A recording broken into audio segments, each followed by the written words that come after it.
Hey Pokemon fans, Draspee here, and today we're going to be talking about episode 26, review and discussion.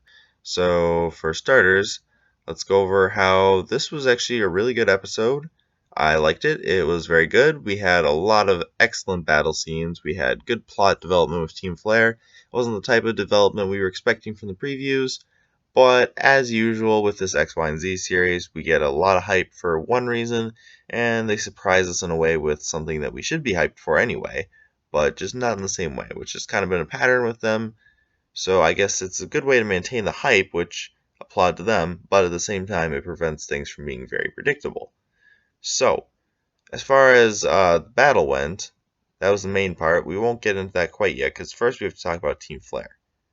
Team Flare was that was a very important scene that happened. There are spoilers, by the way. The Team Flare, like, they're cloning Z cells. That's pretty intense. I mean, it doesn't look like the Z cells they had were the healthiest Z cells ever, but they're cloning them. I mean, they're working on building a Zygrad, is the idea.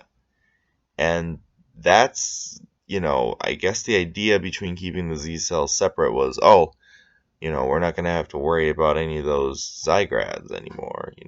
But nope, instead we have some reasons for concern right now. Because there is a Zygrad ready to go. They have enough cells now to make a full Zygrad almost. I mean, there were like 8 of those little things in there. They just need one more or so, and they can build the giant Zygrad. And that's just going to be awful once that happens. I mean, sure, it's going to be a great battle, but I mean, like, we should all be really scared right now. That's pretty serious business. I'm assuming that they're not going for the same plan that they were in the original storyline with the giant opening thing and the, completely wiping out everything. But whatever plan they're going for, it's going to be deadly, and there's going to be some major need for help on the part of Ash and Serena and everyone. Now, on the other hand, when you consider that the Team Flare scene, well, we didn't see some sort of battle happen. We did see they actually have a new weapon. But whether it was supposed to be a weapon or not, I don't really think it was supposed to be. It was supposed to be more of a device to obtain the means with those Z cells. And as far as the whole farmer scene, I just thought that was pretty funny how there's all the farmers following Officer Jenny. Like, they didn't have any Pokemon or anything. They just had their, like, rakes and their sticks, their shovels and stuff. And it was like, oh, we're going to help you. We don't have anything. But we're going to help you. And it was like, that was just, oh man. I guess that kind of like plays into some of the theories I've been developing recently, but we're not going to get into that because we're going to stick on task right now. So anyway, the Pokemon X, Y, and Z series is really building up so much to the Z event, is what I'm going to call it, where we're going to have Zygrad, we're going to have Team Flare, we're going to have all sorts of trainers. But now to the part that we've actually, this episode is mainly about Sato versus Satoshi, otherwise known as Sawyer versus Ash. Now, this was really interesting because Ash just kind of seemed out of it the entire battle. I mean, Greninja was out of the Pokeball all the time. I've seen that as a theme. He seems out of the Pokeball a lot now. But Ash just kind of seemed like he wasn't really into the battle in the same way. I mean, like, I know he did, like, really well with Noivern, and, like, it wasn't really his fault that Cloudster took him down because he wasn't expecting that, or, it was still really cool what he did with the other things, but the entire battle just kind of seemed like he was not really into it. Like, I know he was into it, but he just, at the same time, he just really wasn't doing it. It was like, okay, I mean, wow.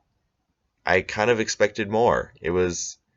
Like, once he came to the Greninja part, he kind of got, like, all tense. It's like, okay, let's do this thing. And just Greninja wasn't there with him. Like, Ash was like, they were just all, like, super, all, like, ready to go. Like, oh yeah, let's do this. And they were just so out of sync.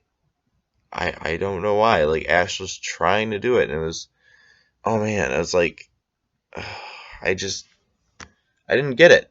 Like, why was, and it's just like, and why didn't he send out Pikachu against Klutzer? I mean, that would have been the logical idea, but no, and why didn't he send out Talonflame versus Sceptile? I mean, like, I get why he sent out Greninja, but why wasn't he able to do that with him? I mean, seriously, these are real questions. Like, why is this happening? I mean, I was just this whole sequence where Ash is unable to get Greninja to make it. I mean, this is a serious problem, guys. If Ash can't get this resolved completely, I mean, we've been seeing this problem. This Ash Greninja bond is super powerful. It can wreck pretty much anything. But if he can't maintain it, this isn't going to work. He's not going to go to the league. So what Ash really needs to focus on right now, and he's doing it. Good for you, Ash. You're actually doing the right thing right now. Except for with Serena. You're not doing the right thing with her. By avoiding her, you're making the fans angry. But anyway, with Greninja, it's just, oh, you really, really need. I don't know what's up with it.